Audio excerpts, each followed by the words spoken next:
This video will show you how to replace the serpentine belt on a Mitsubishi Lancer. This will be located along the passenger side of your engine compartment. Let's get into it. Okay friend, let's get started on our job. To gain access to our serpentine belt and tensioner, we're going to remove our coolant reservoir. As far as removing this overflow tank, we want to start with the overflow hose leading to it. Typically, the clamp can be squeezed by hand. You can also use pliers if necessary. Just go ahead and gently squeeze that. We'll lift it up and out of place, and then we can also remove the hose. That should slide out of place as well. A gentle squeeze, confirming it's not damaged in any way. Now we're moving along to the hardware. We'll be using a 12mm for our one mounting bolt here.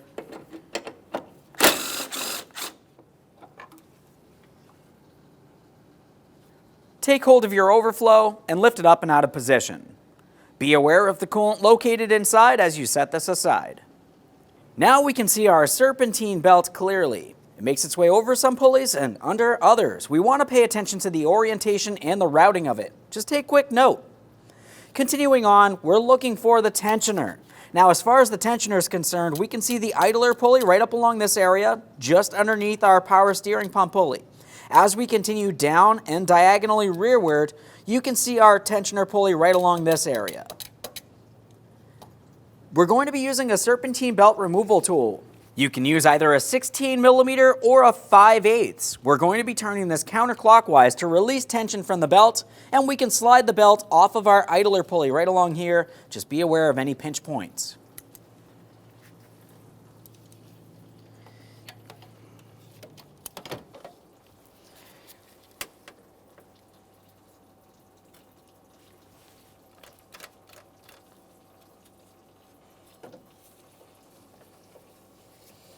Can remove our tool. We'll start removing the serpentine belt now. Now what you're going to find is the belt itself is going to make its way around several of these pulleys. It'll go over some and under others. You may have to make your way down inside that passenger side front wheel well to be able to gain access. It's fairly difficult reaching down through here. Let's see if we can get this off of these pulleys.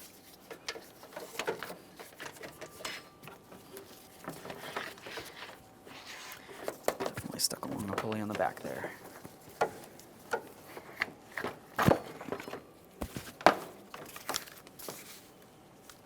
There it is, friend. Okay, now it's time for installation of the brand new belt.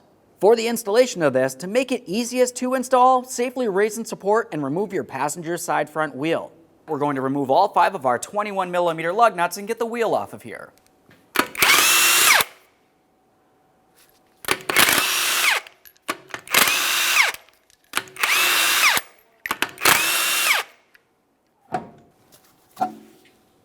Now that we have the wheel off, we have a clear view of our passenger side lower engine splash shield right along this area here. There is some hardware up along the top, but let's start down along the bottom.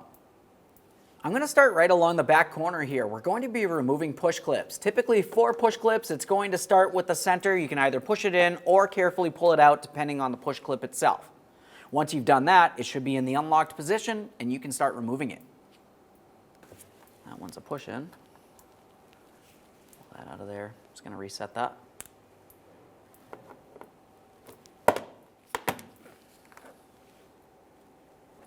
This one looks like it's ready to come out.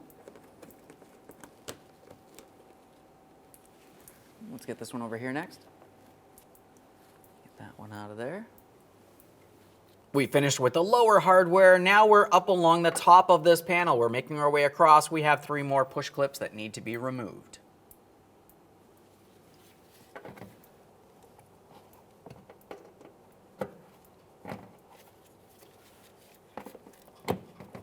If your push clip comes apart, you should be able to just gently press it together, but leave it in the unlocked position for installation. Moving along, our next push clip here. And now we have our last push clip. This one's pressed into our inside fender liner. I'm just going to separate this area.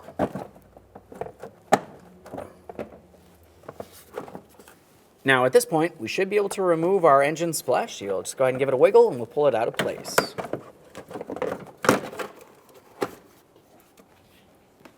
All right, let's prepare to install that brand new serpentine belt. Now, of course, we do have the diagram that you're going to want to pay attention to. As I mentioned before, the belt goes over some pulleys and it's going to go under others, so just pay attention to that. Now I'm reaching down through this fender well here. I can start aligning my belt as needed.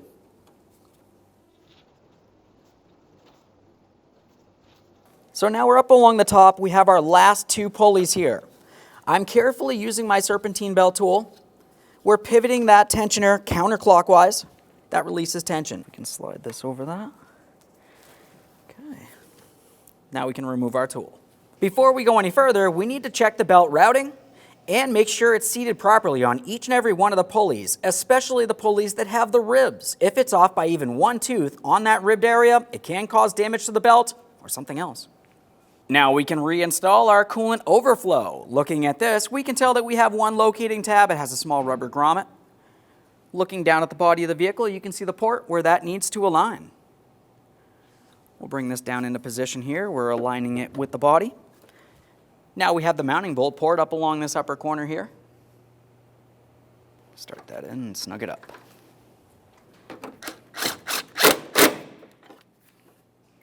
Now it's time for the overflow hose. Just going to take this, we'll slide it right onto the overflow as far as possible. Clamp it down. If your clamp is weak or damaged and it needs to be replaced, you can also use a wire tie. We need to make sure this hose is properly secured. Now it's time to install our passenger side lower engine splash shield. Now as we bring this into position, we're paying attention up along the top first. On the rearward corner, you're going to find that you have this small area. The notch goes on the inboard side. Just gently flex it over there. We'll continue on by pressing this up so we can gain access to our two mounting points up along the top here. Just gently flex all other shields as necessary. We'll continue bringing this over. Now we need to flex this portion up and above our other shields. It sits up along the top. Swing this over. Make sure it's still aligned. Goes behind there. Right up here.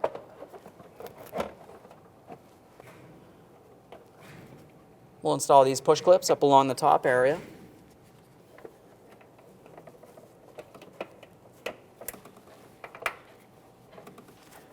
Now moving just forward and down from there, we have another area for a push clip. We'll drive that in as well. Now we're done in the wheel well as far as this panel is concerned, so we're making our way underneath. This is where we have several more areas for push clips. We'll align the push pins with their corresponding ports, lock them in. If you needed to, typically you can reach up through the panel.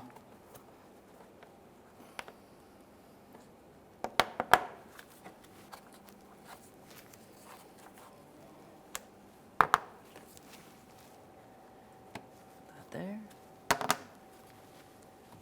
Now let's get ready to install our front wheel. We'll get it in position, start on all 5 of our 21mm lug nuts, we'll bottom them out. After that, we'll get the wheel back on the ground and we're going to torque each of these lug nuts to 80 foot-pounds.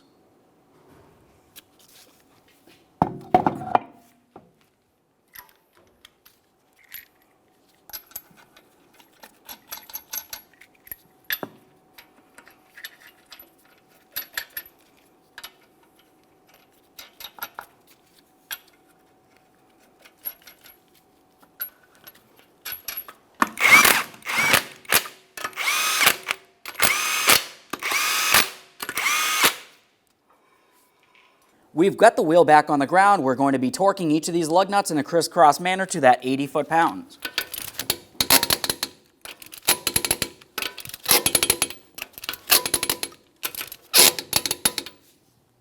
Torqued.